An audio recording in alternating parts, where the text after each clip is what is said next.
Today we're talking about negative fill. Why I use it and why you want to consider using it as well. Because personally, I think negative fill is the most important tool in my lighting kit. I do a lot of documentary work, and for that I don't usually have the time to build up an entire lighting kit. I shoot with a lot of daylight, so then using negative fill is very useful because I can block light from a particular angle, creating a more interesting image, especially when shooting portraits or close-ups of faces. Let me show you an example outside in an overcast day to show you the differences in lighting, basically. So, let's go. Okay, so this test was done on the Pocket 6K Pro with the Leica 50mm lens to create a lot of depth of field and to really isolate me from the background. So in the first example here, you can see that the floppy is right next to me. So right now you can see that Frank is pulling away the floppy and you can see the increase of light on my face. And it's almost as if someone just flipped on the light or something.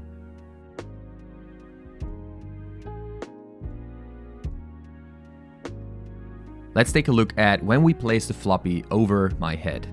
Of course, as you can see, this is super intense because we put the floppy right out of frame. So this is a little bit too much, but it's nice to see the difference.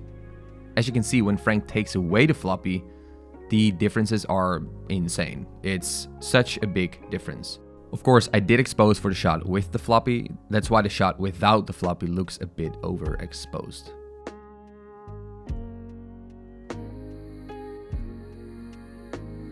Alright, in this test, Frank is walking towards me in a 90-degree angle from the camera.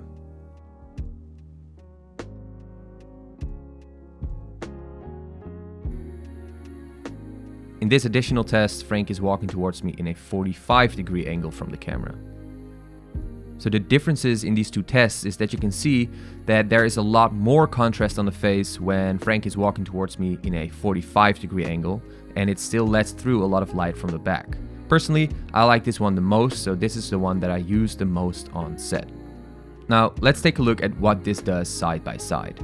As you can see, the 90-degree angle is a lot less contrasty, but it blocks more light from the side, and the 45-degree angle really makes the face a lot darker, which is, in my personal taste, a bit nicer. Now, let's also take a look at all these 4 shots side by side. Which one do you think looks best? Let me know in the comments below. Alright, so you can clearly see that with the smallest adjustments, you can create a very interesting contrast on the face. So this is particularly, wow, that's a difficult word. This is particularly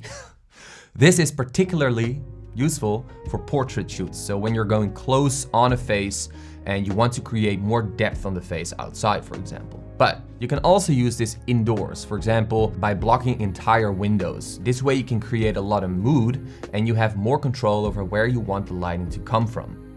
There's of course a lot more to talk about, but that is it for this video because otherwise I can ramble on for days.